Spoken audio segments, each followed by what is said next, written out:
President Obama proposes higher fuel efficiency standards for vehicles starting in 2017.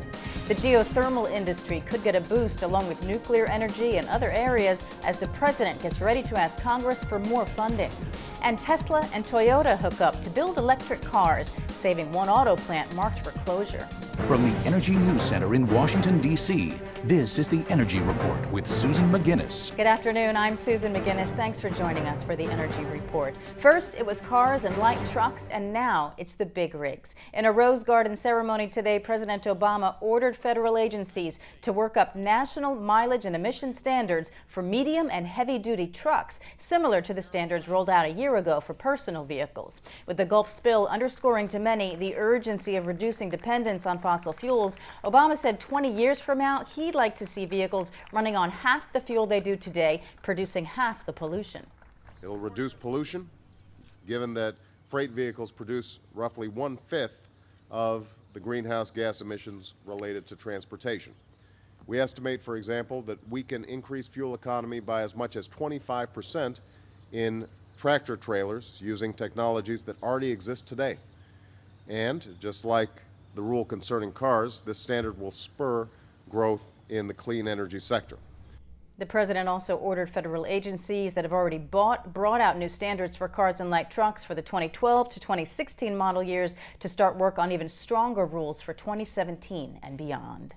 President Obama is also on the verge of another energy announcement asking Congress for an additional $9 billion in federal loan guarantees for nuclear projects. But House Speaker Nancy Pelosi is insisting the measure include an equal amount for renewable energy loan guarantees. That's welcome news at today's Geothermal Energy Association Forum in D.C. Public and private sector leaders from around the world are on hand to talk about global geothermal projects and the growth of new capacity in the U.S. One industry leader tells Clean Skies News work still needs to be done after the last round of federal loan guarantees for geothermal projects.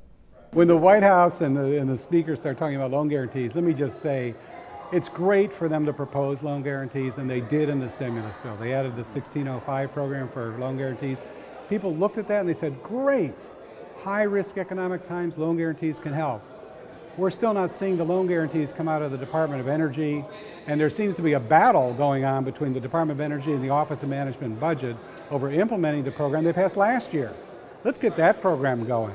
Let's get some of those things out the door, and then we can talk about where we go in the future. They've already got the program. Let's make it work.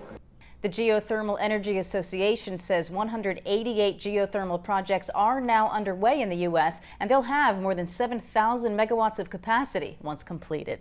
DOE is offering its first loan guarantee for a nuclear manufacturing plant to France's Areva for a uranium enrichment facility in Idaho. Enrichment's the most technically difficult stage in making nuclear fuel. Last year, Clean Skies News toured the enrichment plant that Areva's building in France, Georges Best 2. Areva plans to use the same advanced centrifuge technology at Eagle Rock plant in Idaho. Areva was competing with a U.S. company, USEC, for the first loan guarantee, but USEC stumbled on technology problems. The DOE loan guarantee would cover $2 billion in financing. Pending NRC approval, Areva hopes to start construction sometime next year for operation in 2014. The NRC says Entergy acted properly after finding radioactive tritium in groundwater at the Vermont Yankee nuclear plant site. In a special inspection report, NRC says no tritium was found off-site, but even if some leached into the nearby Connecticut River, the radioactivity was so tiny it could pose no danger to the public.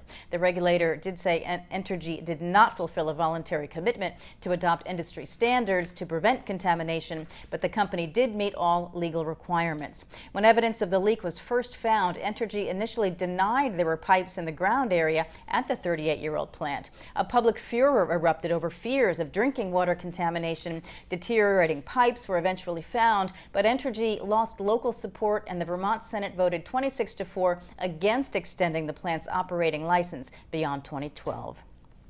Thick, sticky oil is creeping deeper into the delicate marshes of the Mississippi Delta. Cleanup crews say what was once just an oily sheen is now the consistency of latex paint. It's coating sensitive Louisiana grasslands, home to rare birds and marine life. At least 6 million gallons have gushed into the Gulf since the explosion, more than half of what the Exxon Valdez tanker spilled in Alaska in 1989. BP says it will attempt what is called a top kill or junk shot as early as Sunday. Heavy mud, shredded rubber, and other materials will be shot into the well opening with the hope of clogging it. Meanwhile, Kevin Costner is building a new oil cleanup technology, and BP says will come. BP has accepted an offer from Costner to help clean up Gulf oil. Costner's been funding a team of scientists for 15 years in hopes of developing a technology to clean up massive oil spills. It's created a powerful centrifuge he claims can separate oil from water and move the oil into a holding tank. Ocean Therapy Solutions says their machines are capable of cleaning up to 210,000 gallons of water per day. BP is employing 6 of the machines in its tests. Well, for more perspective on the impact of the Gulf spill on oil prices, we talked with Elliot Gue, editor of The Energy Strategist. I think, the longer term impact is going to be higher prices. What you're going to see is some disruption of production from the Gulf, but I think more importantly, you're definitely going to see a lot more regulation of deep water drilling and drilling generally in the Gulf of Mexico. That's going to tend to push up prices. And how permanent will that be? Will that only be when this spill, a rare event, but catastrophic, is still fresh in our minds? No, I think you're going to see kind of long-lasting effects in terms of regulation. You saw that after the Exxon Valdez incident. The big thing to come out of that was basically the banning of single-hull tankers and sort of the whole industry moving over to double-hull tankers. And I think you're going to see, in this instance, you're probably going to see regulations that require newer rigs being used in the Gulf. You're probably going to see newer equipment needed to be installed in a lot of these rigs, and that's expensive, and it's going to probably push up prices. Norway's Statoil has evacuated 89 workers aboard an oil rig in the North Sea after encountering an unexpected change in pressure while drilling a well. A spokesman says the situation is stable, all safety systems are working properly, and there's nothing to indicate a spill will take place. He said highly variable pressure levels in the rock formation being drilled likely caused this unforeseen pressure change. Meanwhile, Statoil is selling a 40% stake in its Peregrino offshore oil field near Brazil to Chinese state oil company Sinochem Group for more than $3 billion in cash. The field is set to start production next year, though the deal still has to get the thumbs up from the Chinese and Brazilian governments. Statoil said the sale will reduce its production guidance for 2012 by 40,000 barrels of oil equivalent per day to a range of between 2.06 million and 2.16 million barrels a day. Toyota is investing $50 million in Tesla Motors, with the two companies announcing a partnership to build electric vehicles. The deal gives Toyota a 2.5% stake in Tesla and access to its electric battery expertise. Tesla benefits from Toyota's mass production skills. Tesla will use the money to manufacture its new all-electric Model S car at Toyota's Numi plant in Fremont. It's a reversal of fortune for the plant, which only weeks ago lost 4,700 jobs when the joint Toyota-GM factory halted production of cars and trucks. California Governor Arnold Schwarzenegger joined Tesla CEO Elon Musk and Toyota President Akio Toyoda at a news conference to make the announcement.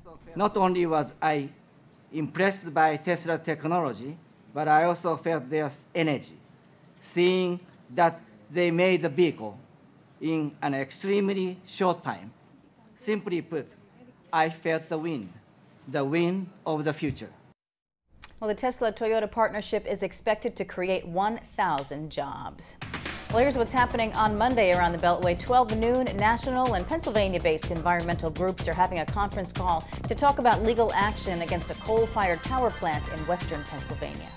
That's the Energy Report. We'll see you again on Monday with your latest energy news. For any suggestions or comments about our programming on Clean Skies News, we'd like to hear from you. You can email us at contact@cleanskies.com. You can also follow us on Twitter and Facebook. From all of us here in the Energy News Center, have a great weekend.